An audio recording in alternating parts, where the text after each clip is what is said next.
Court does call the case of the people of the state of Michigan versus Lionel Pickett. Counsel, state your appearances, please.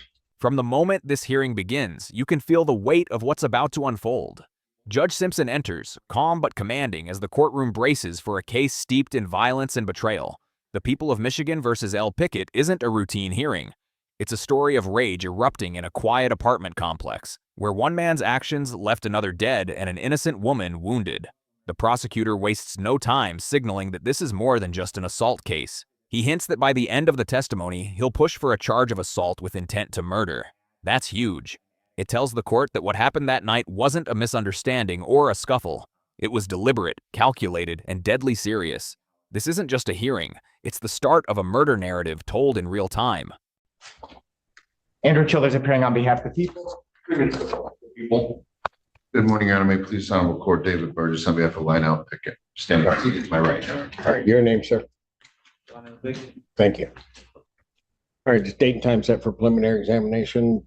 Everybody ready to proceed? That's correct, Your Honor. The people are ready to proceed. Just one preliminary matter. I did just discuss with Mr. Burgess. I expect that at the close of proofs, I may ask the court to add an added count of assault with intent to murder as it relates to Morgan Richardson. It'll be based obviously on the testimony and how it comes out, but I just want to word a heads up on that.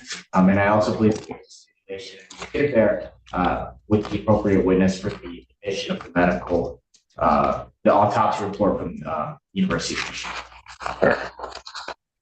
Michigan. Is that a?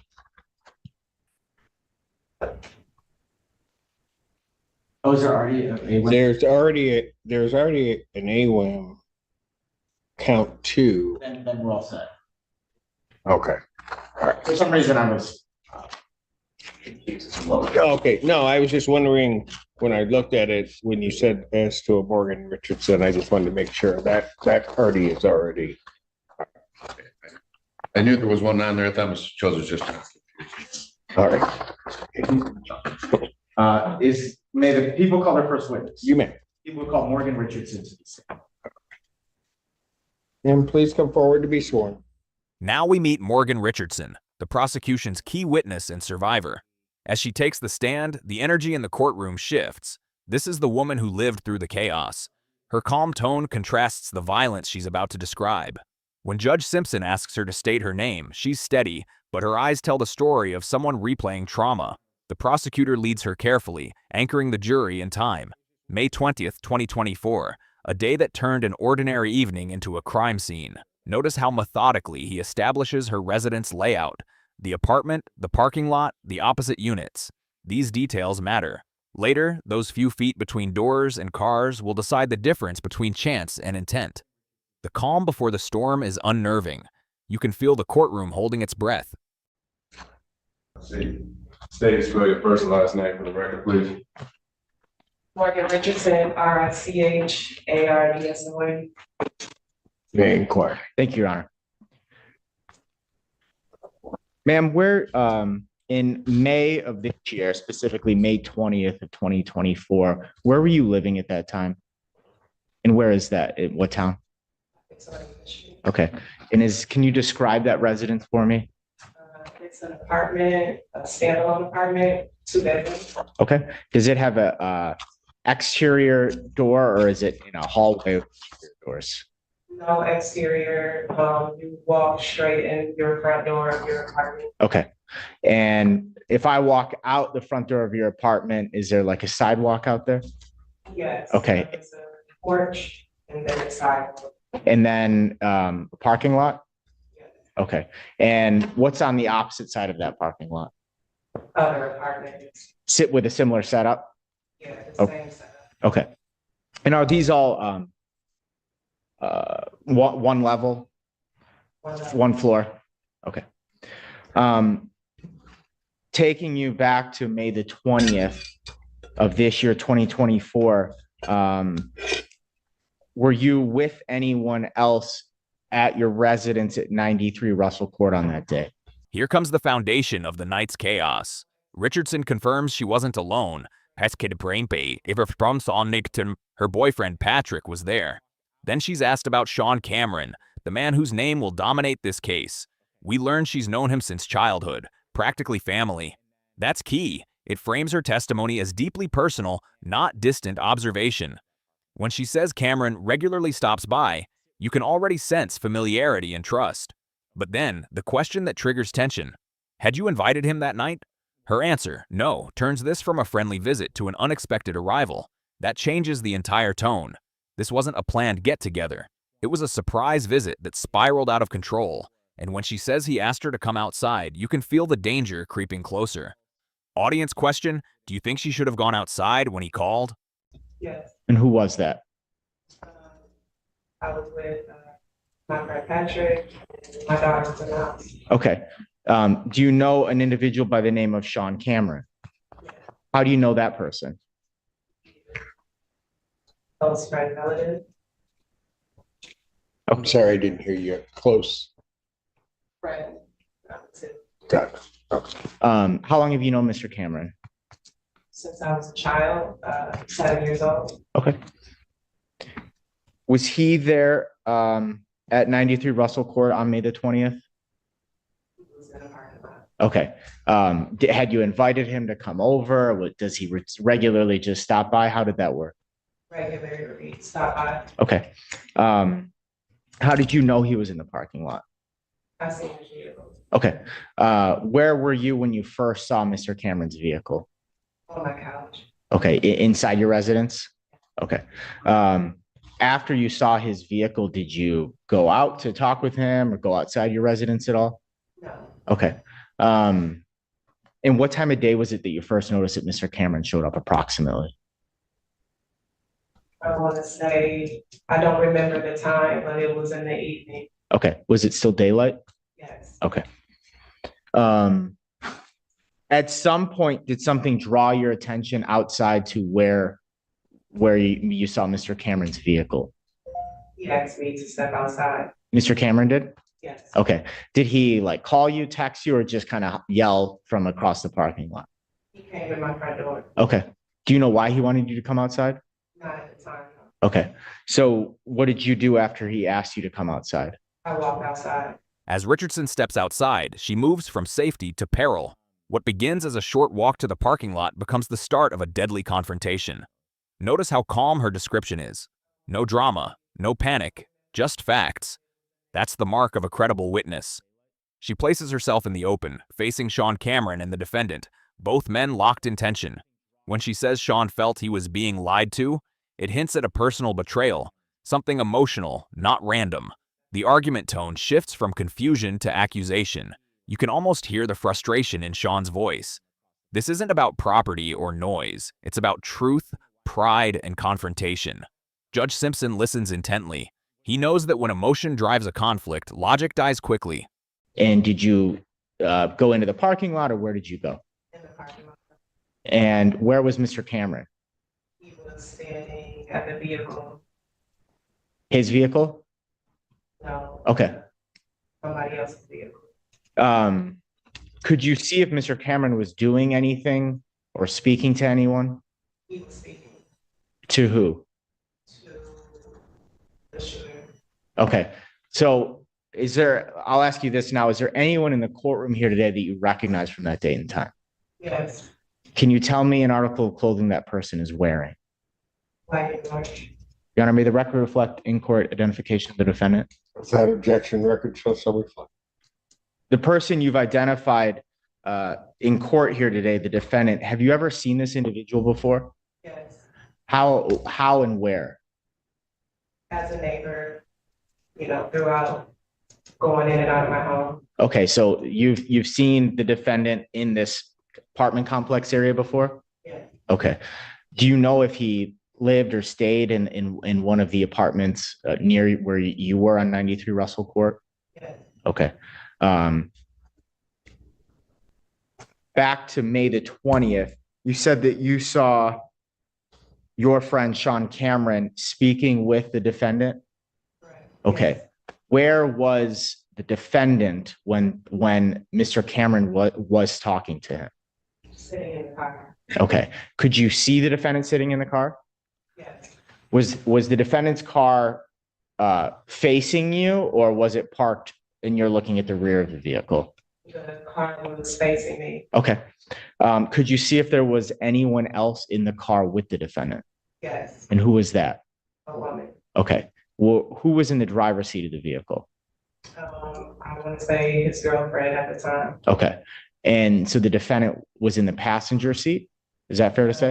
And it was in the driver's seat, and the other person was in the driver's seat. I mean, in the passenger seat. Okay, so the defendant was actually seated in the driver's seat. Correct. Yes. Okay.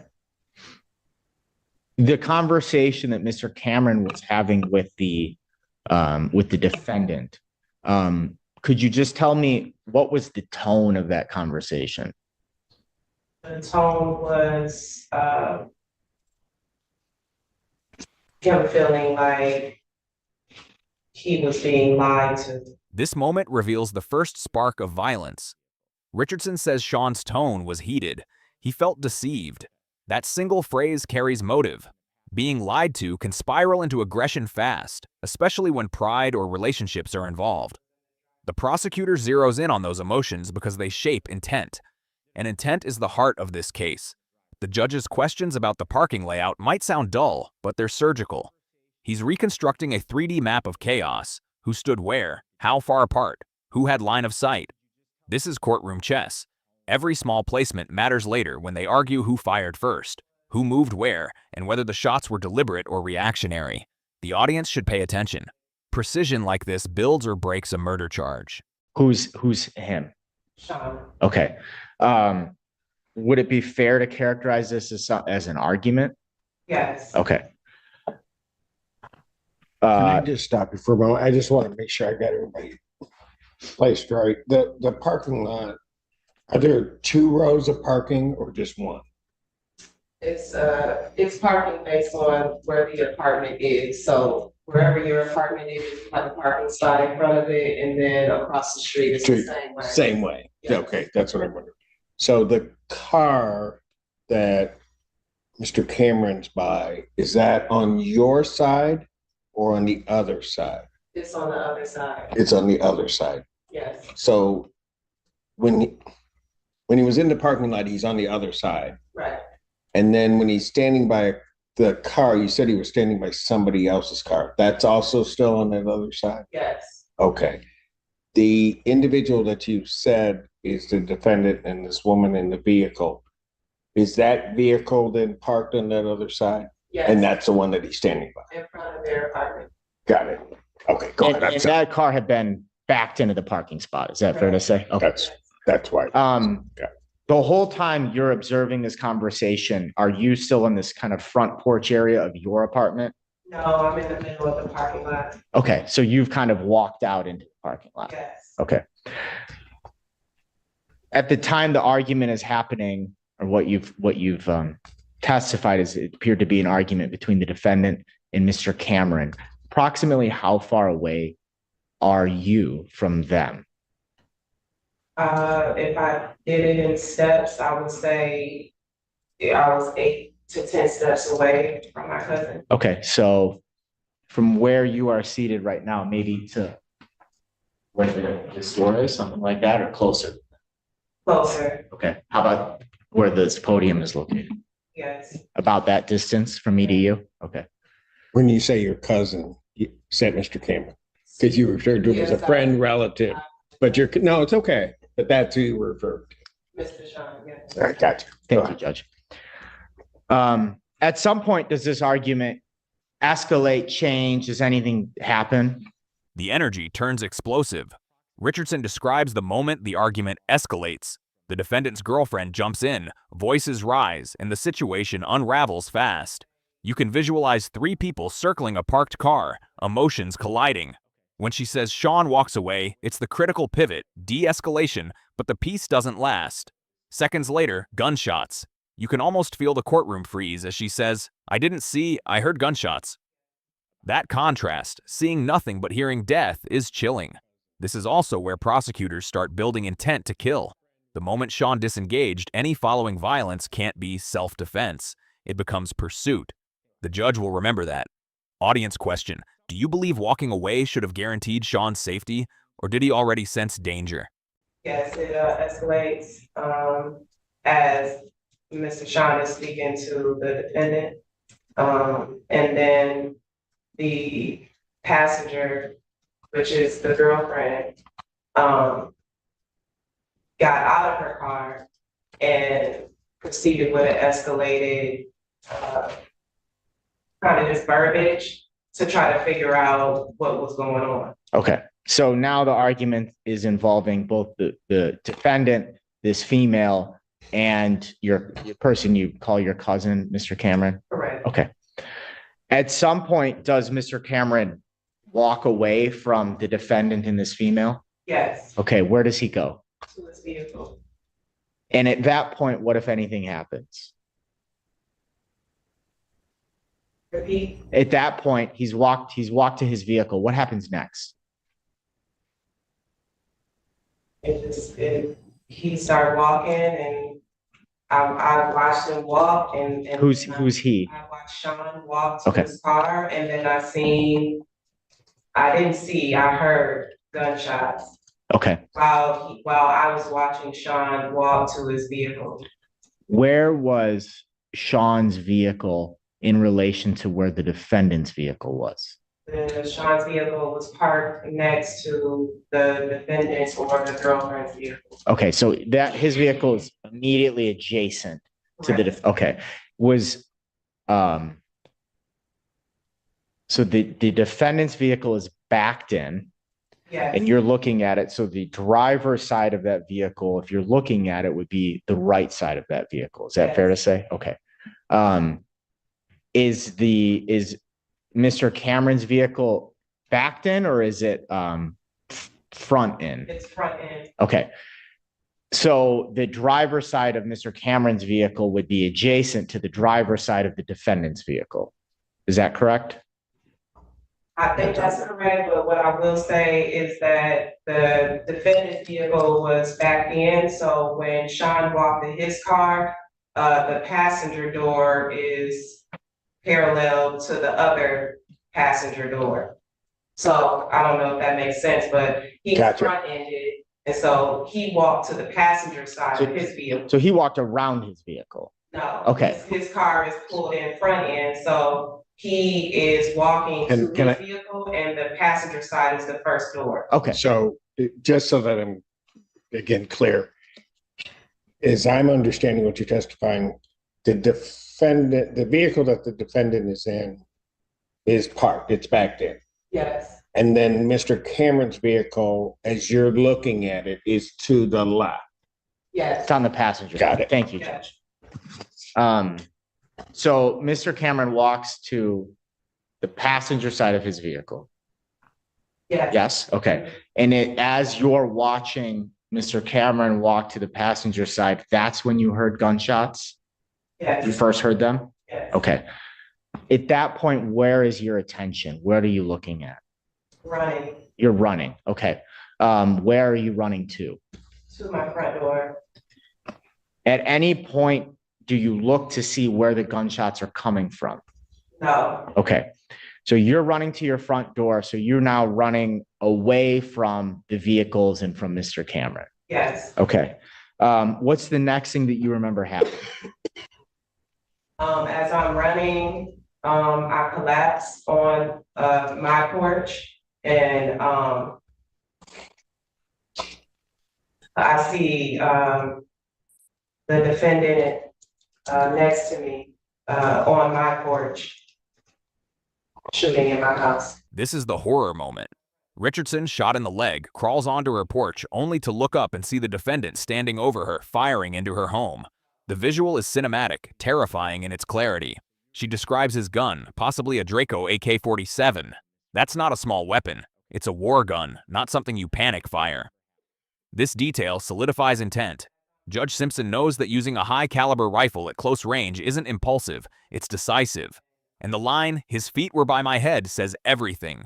She wasn't collateral, she was a target in his path. This moment seals the emotional weight of the testimony.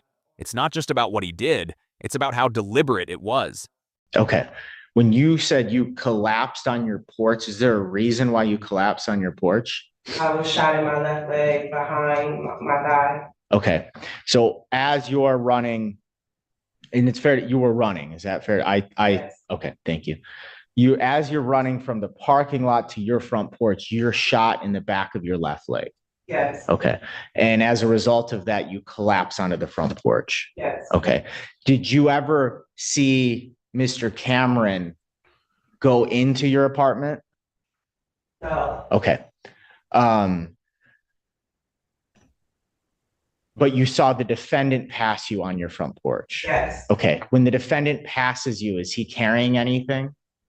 Does he have anything in his hands? What's that? A gun, What can you describe this gun at all? I want to say it was black with a wooden bottom Handle. handle. Gotcha. And did this look like something you'd call a pistol or a handgun? What's that? I think it's a Draco, an AK-47, I'm not quite sure. Okay. So this was more like a rifle than it was a handgun. Thank you. Okay. So you observed the defendant pass you with this rifle style gun, Draco, whatever we want to call it, and he's shooting into your apartment. Yes, At this point, I'm sorry. Go ahead, Judge. I just trying to visualize this in my head.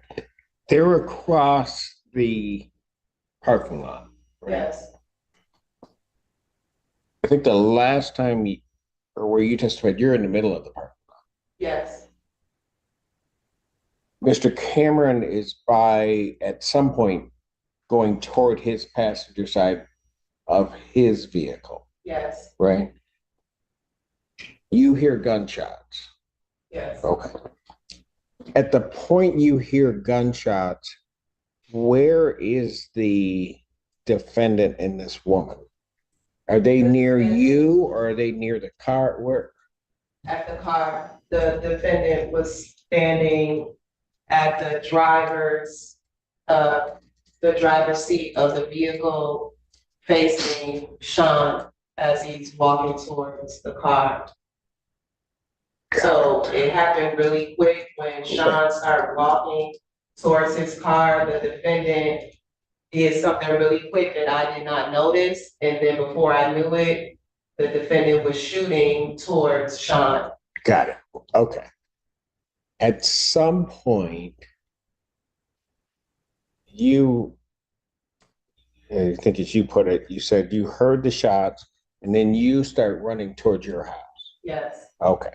Here, Judge Simpson reconstructs the chase, pressing for spatial clarity, where everyone was, how far, who ran where.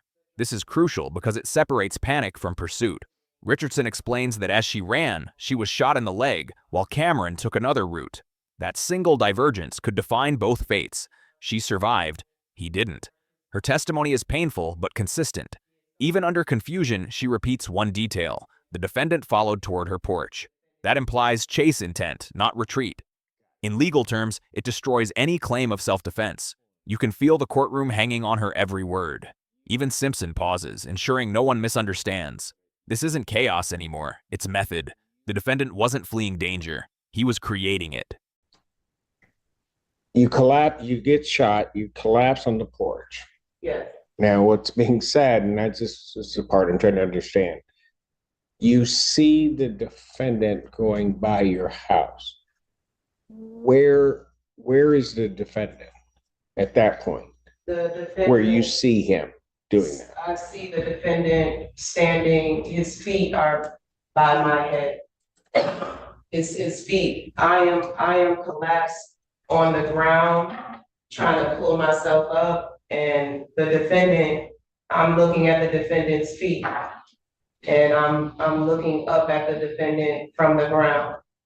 Okay, okay, I got you. I thought that's what you were telling me, and I just want to make sure. When you go to your porch collapse, the defendant, I guess, would have had to have followed you from the parking lot from the last place you saw him to your house. Would that? I believe the defendant was chasing Sean towards my house. That's the only way. And let me. Okay, because that's where I'm. Yeah, Okay. that's where we hadn't. So I'm going to just skip ahead a little bit. Miss Richardson, at some point, I know you said that you didn't see Mr. Cameron go into your apartment. When the judge requests a Google Maps aerial view, it shows how seriously he takes the spatial confusion. He's visualizing trajectories, not emotions. That's the analytical precision of a strong courtroom. This isn't about storytelling. It's about bullet paths, distances, and intent lines. When Richardson confirms her apartment's position relative to the vehicles, it ties the geography directly to motive.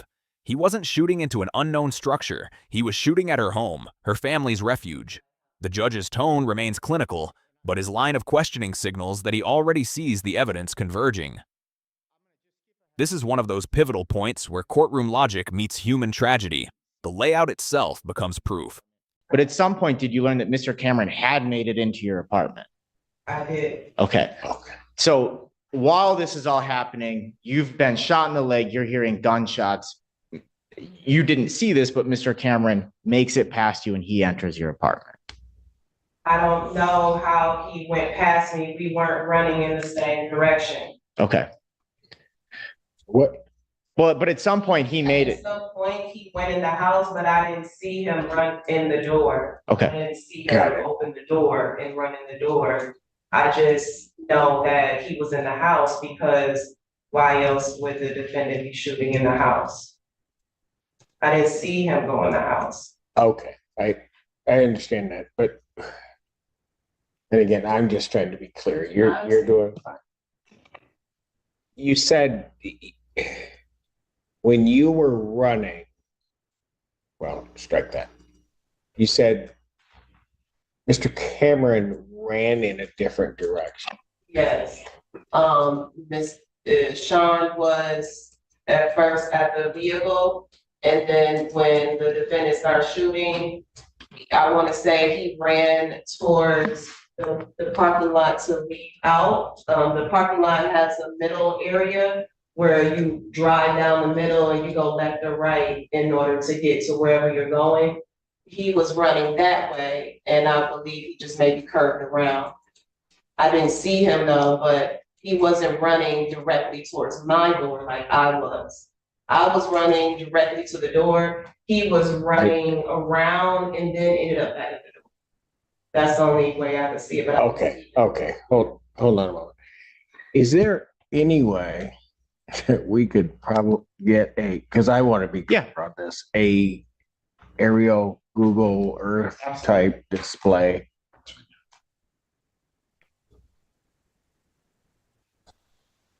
I mean, she's doing a fine job of describing it. I just can't visualize it in my head. So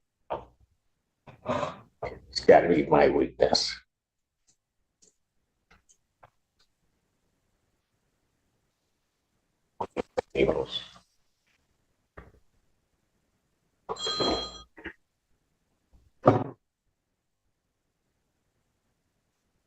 Is there an easy way for me to put this on the screen? Or is Absolutely, there is. If you bring we're going to do it from the middle podium. I think. this HDMI right here? Yes, sir. Okay. Yep. Is there a cord in there? There is. Yep.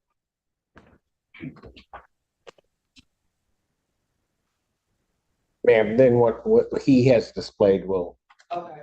well, oh, it looked like, okay, will appear up there. Actually, it will appear in front of you. Okay. Oh, Really? On display. That's sweet. Lewis Hamilton. There.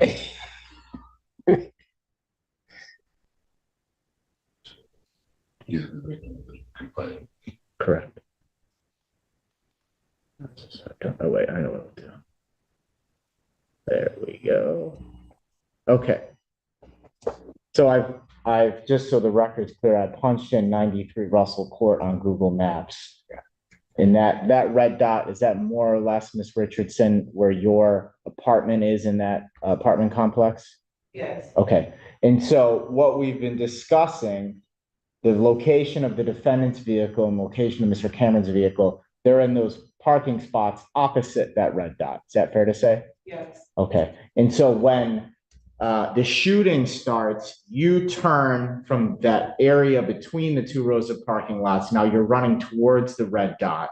And I Yes. believe your testimony was that you believe that Mr. Cameron was heading kind of away towards that center, that road that splits the sets of apartments. Gotcha. Yes, Okay. Okay. And so the last you knew, he was kind of, I guess it would be, he would have been running to your right as you're going straight towards your apartment. He's kind of off behind you to your right. yes, Okay. And so you're running to your apartment, you feel getting shot in the leg, you collapse on your front porch, and you see the defendant, his feet, you look up at the defendant while he has this rifle. Is he standing on your front porch? yes. Okay. How many steps are there from the sidewalk up to this porch? It's two, but it's a small step and then the main step. Okay, so just like a 1-2 quick Yeah. step onto a slightly elevated front porch. Yes, Okay. You don't know how Mr. Cameron got into your apartment, but he apparently was in your apartment. Is that fair to Yes. say? Okay. As the defendant is standing on your front porch holding this gun, what does the defendant do? he's shooting Where is he shooting? in the house. Okay. It's in the house. Did you have a front door open, close in this house, if you recall? I have the safety door and then the main door, or the screen door and then the main wooden door. Okay.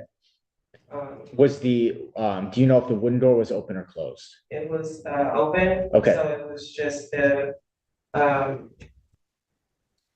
Like screen door sort of thing? Screen Okay. Did you ever see the defendant enter your apartment, or was he only shooting from the porch? only shooting from the porch. Okay, but he was shooting from the porch into your apartment. Yes, Okay. But and again, I'm sorry, but the porch is, I mean, there's a step, porch, house. right. So he's like right on the porch, you're saying, Right, shooting on the in, porch. Yes, shooting into the house. yes. What's in the front part of your house? I mean, like what rooms? When you walk in, you're right in the living room. Got it. 2 steps from the living room because it has a small little flooring area in the front. Got it.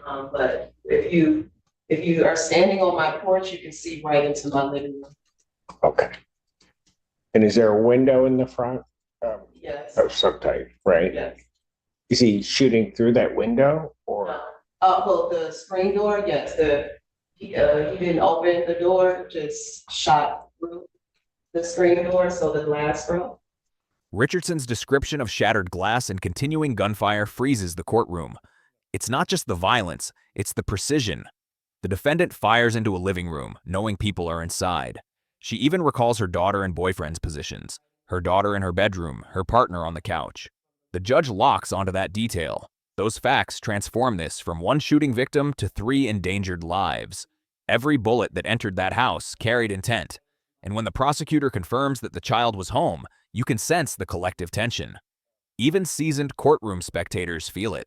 Legal insight. Under Michigan law, firing into an occupied dwelling already carries a felony charge. Add injury or death, and you're entering life sentence territory. The defendant's actions now meet that threshold. Okay. So he didn't open the door to shoot inside, he just shot from the porch and the glass broke and continued to shoot in the house. Do you know how many times he shot into the house? No, Okay. And I think you, and counsel, you may get to this, but I just want to make sure I'm clear on this. You said there were 2 people in the house? yes, Patrick and my daughter, and your daughter. How old's your daughter? 9. Do you know where they are at that moment? I knew that my daughter was in her room at the time that I stepped outside. And where is that in proximity to, say, the living room? It's a small apartment, so it's like four steps It goes on to her. down a hallway. Yeah, And then it's a it- small hallway, very small. Okay. And where was Patrick? At the time, before I stepped outside, he was sitting on the couch. In the living room. Yes. Okay, go ahead, Councilman. That one confirmation, Patrick sitting on the couch, cements the gravity. He was directly in the line of fire. It means the defendant aimed into a known occupied zone. The prosecution doesn't have to prove intent for every bullet, only that the act itself showed indifference to life. That's enough for attempted murder. Judge Simpson continues to question layout details like hallway angles and doorway placement, but his method is surgical. He's not confused. He's establishing trajectory logic for ballistic evidence. From a viewer's perspective, this is pure legal precision. Every question he asks forms part of the skeleton of guilt. Every yes from Richardson drives another nail in the coffin of the defense argument. So if you were to walk into your apartment through that front door, you're basically in the living room. Yes. Does the living room kind of open up to your left or to your right as you walk in the apartment? To my left. Okay. And then if I keep walking straight, is the hallway then go off to the right? Is that how the layout goes? If you walk straight, the hallway goes to the right, to the bathroom. Okay. And then your daughter's bedroom is down that hallway to the right. Yes, the bathroom is to the right. You walk up one more, her room is to the right as well. Okay.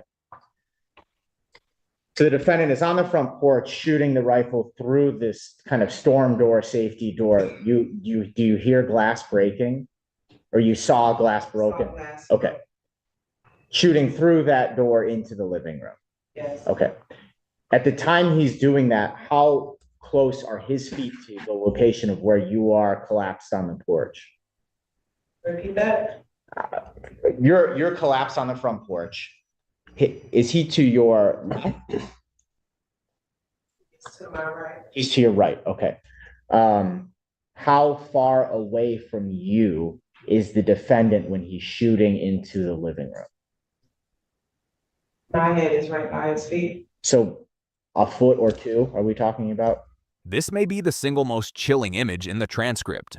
Richardson, shot, lying face down, her head inches from the defendant's boots. It's the ultimate power imbalance, a man with a gun towering over an unarmed woman bleeding on her porch. Her testimony that she looked up and saw him shooting inside solidifies physical proximity, close enough for deliberate aim. You can sense the prosecutor's quiet fury as she recounts it, and Judge Simpson, he doesn't interrupt. He just listens, expression unreadable, cataloging every word. From a narrative angle, this isn't just crime, it's intent in action. The shooter wasn't defending himself, wasn't reacting in panic. He had control, aim, and follow-through. That's the anatomy of an attempted execution. Audience question: do you think moments like this reveal pure rage or a cold, planned mindset? Yeah. Okay. So, again, I'm sorry, but when you say you're collapsed on the porch, are you face down? So your right is, I'm collapsed, and so my breast is on the cement, and I am looking to the right. to the right? Okay, so I just wanted to figure out which was, okay, go ahead. You don't know how many times he fired into the apartment, I believe is your testimony. Is that correct? Right, I don't know. Okay. How many times. At some point, he stopped shooting into the living room, though, right? Yes. And then what happens? He stopped shooting and immediately starts looking for the keys to leave. Is he in your apartment? No. Okay. Is he still on the porch when he's looking for his keys to leave? Like, what? Tell me. After he stopped shooting, he's telling the girlfriend to look for the keys. So they're looking in my front lawn, like my front porch of where I live. So is the defendant thinks that the keys to his car are somewhere around the front porch of your? I don't think they knew where they were. Okay. At some point, does the defendant get into a car and flee the scene? Yes. Okay. Did you see that happen, hear that happen, or tell me, Yes. which one? I seen and I heard. Okay. The whole time, are you still on your front porch Ooh, I'm sorry.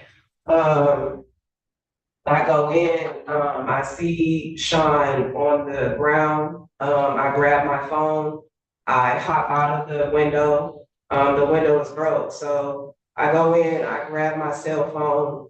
I see my cousin, I go out the front. And I'm going to just stop you real quick. This scene unfolds like a slow-motion tragedy. Richardson, wounded, climbs through shattered glass to call for help. Inside, she finds Sean Cameron on the floor, unresponsive. Her instincts switch from survival to desperation. The broken door, the silence, the blood. It's all vivid in her words. When she says she calls her uncle instead of the police, it's not odd. It's human. Trauma rewires logic. Judge Simpson and both attorneys know it. He doesn't question her choice. He focuses on sequence. That timeline determines how long Cameron might have lived after being shot. As she explains her daughter was the one who actually called 911, the story deepens into generational trauma. A mother and child both caught in a nightmare.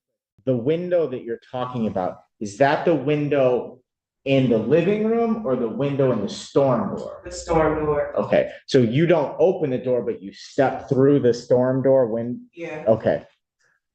I get my phone. I go back out of the door the same way I walked in. I don't know why, but, and then I called my uncle. They were gone, before I called my uncle. So I was. When you say they were gone, who are you? The names, the Yep. defendant and the Okay. girl that he was with. at the That's time. fine. At this point, they've taken off. Yes, Okay. You go in, you grab your phone, you call your uncle. yes, Okay. And at some point, did you call the police? no, Okay. Did someone else call police or do you know? my daughter did. Your daughter did? Okay. What can you tell me about Sean's condition as he is laying in your living room? He goes back, Could you see any injuries on him? I didn't look, Okay. Was he talking, trying to talk to you, do anything at all? Okay. You go back. Do you then exit your apartment again? yes, Okay. And at some point, did the police arrive? yes. About how long? Do you have any idea? I called my uncle. I believe they were there within 5 minutes.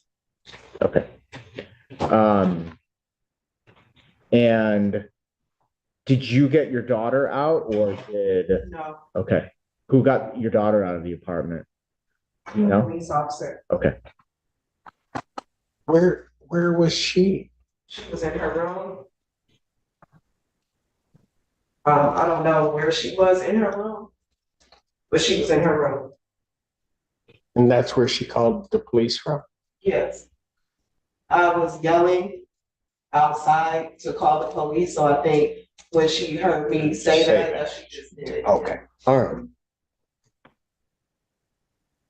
So you don't think she ever came out of her room, I don't think so. but you're not sure. I'm not sure.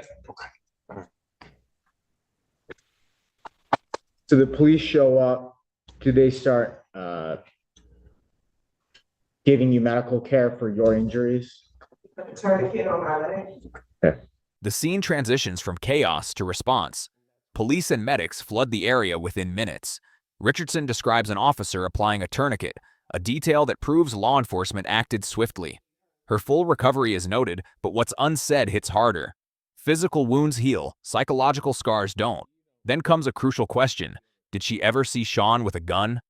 Her answer, no. That statement is devastating for the defense.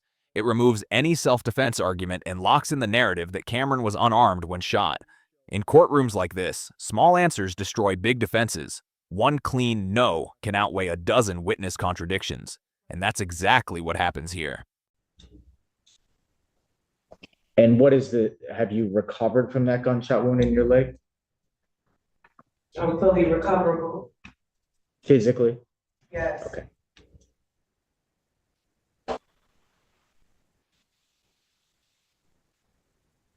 At any point in time, did you see Sean Cameron with anything in his hands? Any sort of weapon, anything like that? He had a pair of shoes in his hand. And when you saw him in your living room, he didn't have a gun in his hand or anything like that? No, May I have one moment, Your Honor? You may.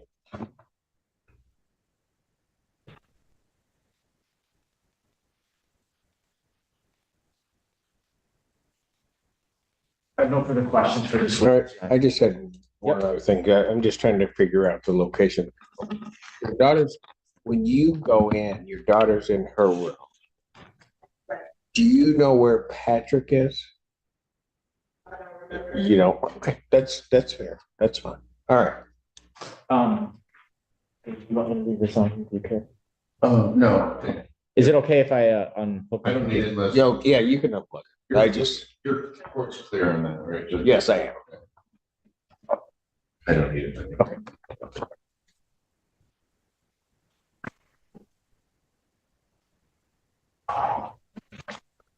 Good morning, Ms. Richardson.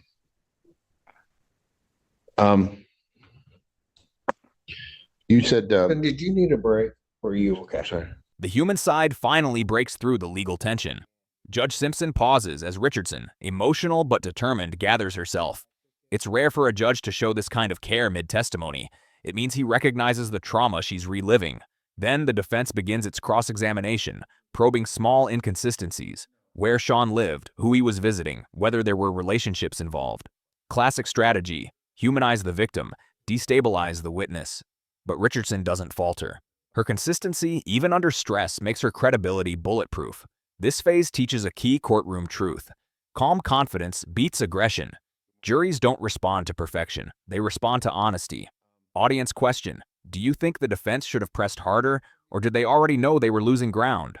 That's one of my mistakes real quick. Okay. Please, take your time.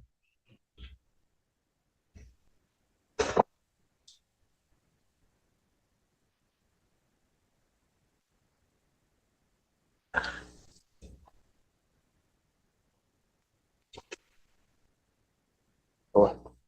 Thank you, Judge. I wasn't clear. You said, Mr. Cameron, I think you described him as a friend and a relative. I believe you said. Can you expand on that? What do you mean by that? We were raised together Okay, with the same relatives. okay, all right. And you also said that he doesn't live in that apartment complex, correct? He lives somewhere else? Correct. Okay. And would he frequent that area on a regular basis? To visit me, yes. Okay, is that the only reason? No. What other reasons would he be there? I had a girlfriend. Okay. And did she live in that apartment complex? Yes. Okay. Was it the girl that was the passenger in the car, or was it somebody else? Somebody else. Okay. Do you know if he had any relationship with the woman in the car, the passenger in the vehicle, the defendant's vehicle? No relation. Okay. Now the girlfriend, did she live sorry, I shouldn't say girlfriend, that he had a lady friend. Was it his girlfriend or was it another kind of relationship? A lady friend. Okay. Not an official. Okay. situation. And did you know that woman? No. Okay. Do you know if, did she live in that general area where you lived? She lived in another section of the same apartment complex, Okay. Close to yours or farther away, or further away, like how far approximately? 5-minute walk. Okay. All right.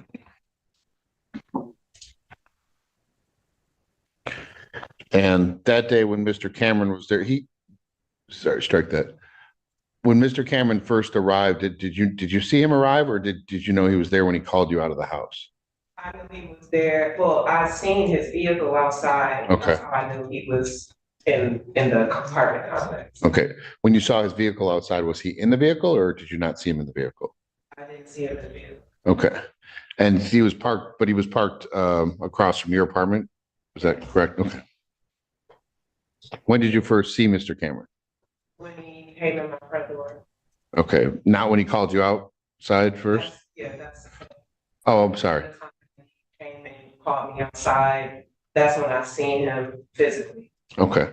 And he was on your porch when he called you outside, or was he? He opened security door and asked me to come outside. Okay. And did he specify why or just say come outside? No, he just said, come outside. And you did, correct? Yes. Okay. And Did you hear before you said come outside, did you hear his voice outside talking to anybody, arguing with anybody or no? Did not hear any argument. Okay. Did you witness the argument between Mr. Cameron and my client, Mr. Pickett? Yes. Defense counsel starts to chip away. Classic cross-examination. He questions whether Richardson truly saw what she claims or if her recollection is shaped by panic.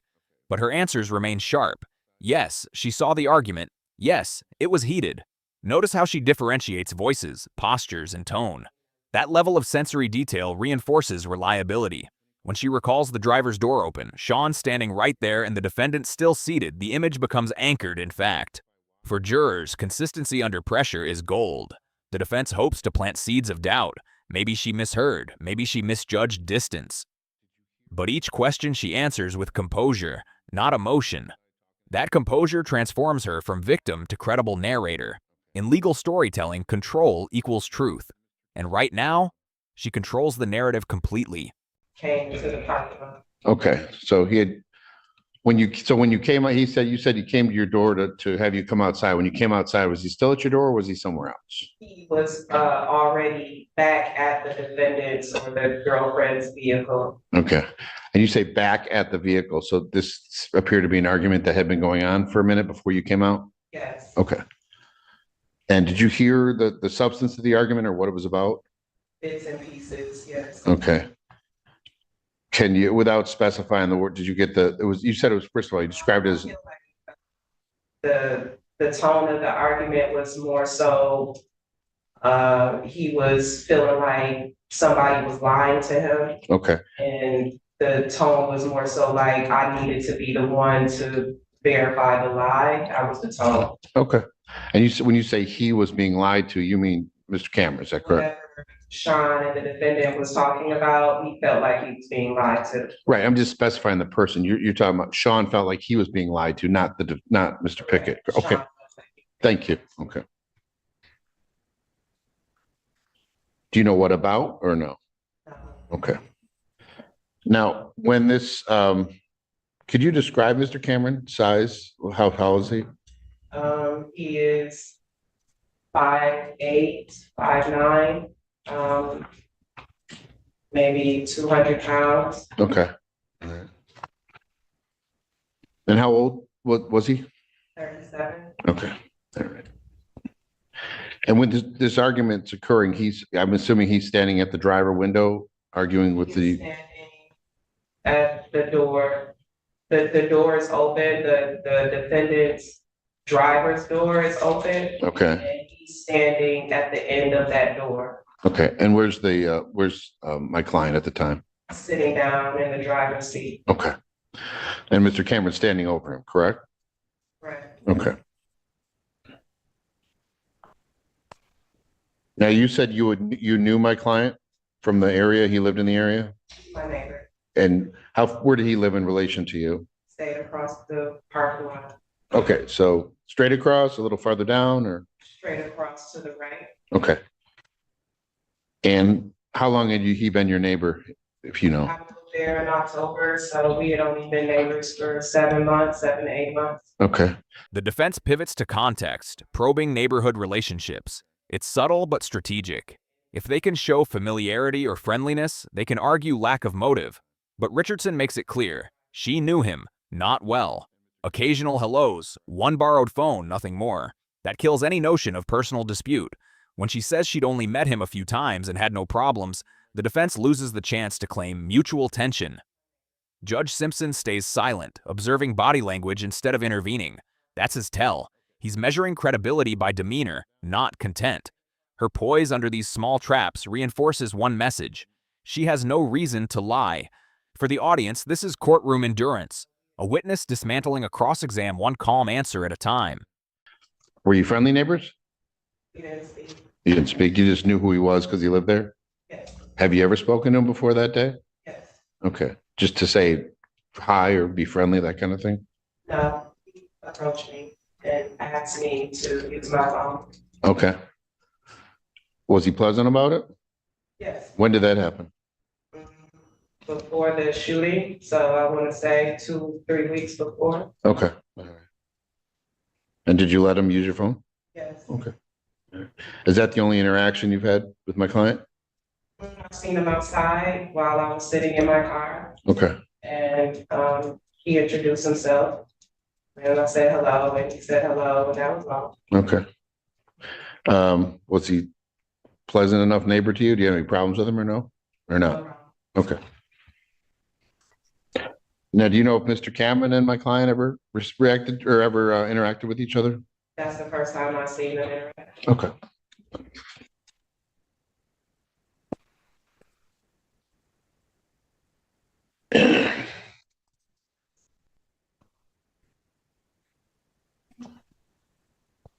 Now, you testify that you said that you didn't see gunshots, you heard them. Is that correct? I seen the gun in his hand, and I heard the gunshot. Okay. Where did you first hear shots fired? When my cousin was when Sean was at the door, the passenger side of his door. Okay. So you heard shots fired when my client was still seated in his vehicle? He was not seated. Okay. So he had exited the vehicle at some point? Yes. Okay. Did you see him exit the vehicle? When somebody is sitting down in their driver's seat and they stand up, that's what I've seen. You saw him get from I've this. seen him get out of the driver's seat and stand up. Okay. Did you see him when he did that? Did you see him with a weapon or no? Yes. Okay. And you described it as a rifle, I believe. I think you call it an 8. Yes. Okay. This is a turning point. The defense walks right into the prosecution's strongest evidence. By forcing her to clarify the weapon, they highlight its brutality. Richardson doesn't hesitate. She describes it as an AK-type rifle. In Michigan courts, such a weapon screams intent. You don't accidentally shoot with an assault-style firearm. Her certainty undercuts any suggestion of confusion. She isn't fumbling for words. She knows what she saw. The image of a high-powered rifle, fired through a door toward a family, buries any trace of self-defense. Legally, that cements specific intent to kill. Audience question: does using such a weapon automatically show murder intent, or do you think context still matters? And at that point, that's when Mr. Cameron went toward your apartment? I didn't see him run towards my apartment because I was running. Okay. So your back was to the scene at that point? Yes, I instantly turned and started running. Okay. Toward your... My apartment. And there was, at this time, when you started running to your apartment, there was no interaction between you and my client, correct? There was no words spoken or anything like that? Okay. And up till that point, you had no issue with him whatsoever? No. Okay.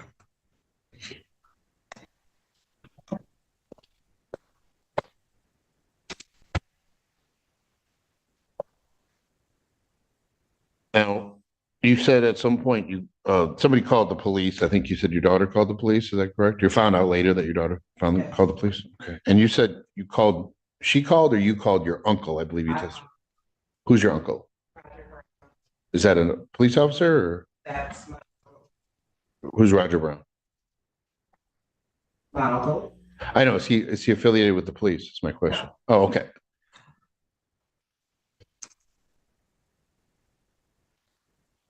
Did he come to the scene? Your uncle? He was on the scene. Oh. He was unable to pull up to my door because the police were there before he showed up. Okay. All right.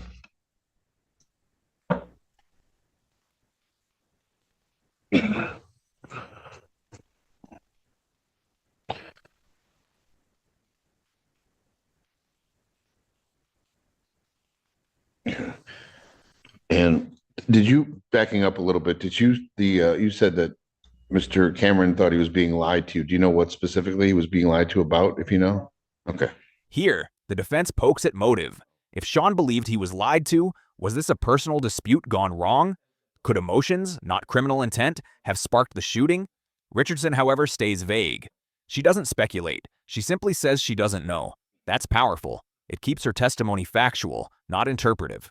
In the courtroom, restraint can be more persuasive than elaboration. Her unwillingness to dramatize makes her testimony airtight. Jurors value what's certain, not what's emotional. Judge Simpson likely takes note. When a witness admits what they don't know, credibility spikes. That's authenticity. Have you ever known Mr. Cameron to carry a weapon?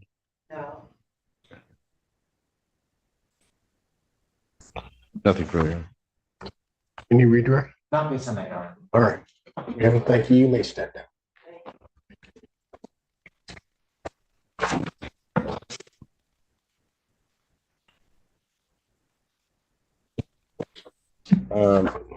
Court wanted to take a look at some things based upon the testimonies relayed regarding of Ms. Richardson regarding count 2. Court does believe that the intent of the defendant, or at least the circumstances of the testimony in case, indicate that the intent was to indeed kill and murder the decedent, in this case, Mr. Cameron.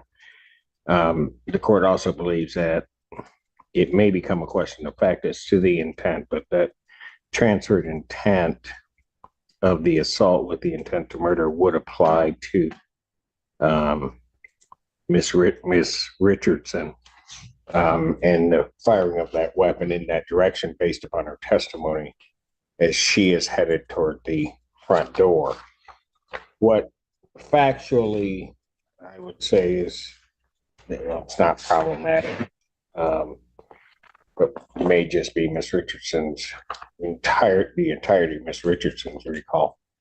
There is one way in and out of that unit, as testified to, and that Mr. Cameron headed toward that front door, which the court believes is where Miss Richardson was shot and went down, and then the defendant. The gravity of the ruling deepens. Judge Simpson concludes the act wasn't just reckless, it was deliberate targeting of a dwelling. His tone remains composed, but his words carry finality. Adding count 7, discharge of a firearm at an occupied dwelling resulting in death turns this from a potential manslaughter to a life offense. This moment defines why courtroom rulings matter. Simpson isn't just interpreting law, he's setting the tone for how Michigan treats domestic area violence. The defendant's decision to fire where people live isn't impulsive rage, it's societal violation. For anyone watching, this is the sharp edge of justice. Cold, precise, irreversible. At some point was inside, particularly given the ejection of the cartridges indicates that he was inside, facing different directions, although there can be some ricochet. The 4 cartridges in the 3 in the living room and the 1 in the entryway and then 3 in the kitchen indicates that the defendant was present in various parts of the front part of that unit. Given all of that, the court does believe that the people have indeed sustained their burden, showing each and every element of the offenses as charged. There is, however, the court is going to add an additional charge, and I will add it in this way, where it may reduce the penalty, but the discharge of a firearm at a dwelling. Believe that the testimony from Ms. Richardson reveals that that firearm was fired outside toward that dwelling, that this dwelling was occupied, that she, while not in the unit, was in close enough proximity to be a person injured, which would make it a 15-year offense. But ultimately, the firing resulted in a death, and the court believes that it would be proper to add actually an additional life offense of the intentional firearm, the additional charge of intentionally firing at a dwelling that is occupied or reasonably should be known, or potentially occupied, I should say, as the statute reads, that resulted in the death of Mr. Cameron. So for those reasons, the court will add a count 7 of that charge, that being under section 75234B, as well as an additional count of felony firearm, with the predicate offense being the intentionally firing a weapon or discharging a weapon at a dwelling. So the people having sustained their burden, defendant is bound over to. The final procedural blow lands. Judge Simpson binds the defendant over on all 8 counts, meaning there's enough evidence to advance to circuit court for trial. This is the legal threshold where allegations become official charges. Prosecutors have cleared the bar, every element proven for probable cause. Defense counsel's formality, standing mute to all 8 counts, isn't silence, it's legal posture. It prevents self-incrimination while conceding judicial authority. For the courtroom audience, this feels like the end of Act 1. The investigation phase closes, the trial phase begins. But behind the formalities, there's weight. A man now faces life imprisonment. 2 families, one mourning, one destroyed, will never be the same. Circuit court on all now 8 counts. I will have an amended information prepared consistent with this court's finding. Burgess. Your Honor, I would waive any further reading based on the court's additional charges and charges, even though I know the filed amended information, Your Honor. We're prepared to proceed with the agreement. Would waive any further reading, stand mute. Defendant having waived formal reading, standing mute to all 8 counts. Court will enter not guilty plea. Pretrial in this matter will be set for January 23rd at 1:30 before Judge Slate Thursday. January 23rd, 2025, 1:30. And that's a Slay Thursday, which is just going to be Slay. Before Judge Slay. Oh, okay. Gotcha. Bond will continue. As denied. Thank you. This hearing closes with quiet finality. The legal machinery has spoken. Judge Simpson's voice, steady as ever, seals the bind over. 8 counts, including murder, assault with intent to murder, and firearm discharge at a dwelling. The facts are grim but clear. Morgan Richardson's testimony carried this case. Calm, consistent, credible. Sean Cameron's death becomes more than evidence. It's a warning about how fast anger turns fatal. In one afternoon, the court dissected love, betrayal, and lethal intent. Justice, though slow, is now in motion. If you found this case as shocking as we did, make sure to hit that like button, share your thoughts in the comments, and don't forget to subscribe for more jaw-dropping courtroom breakdowns from Trial Truth.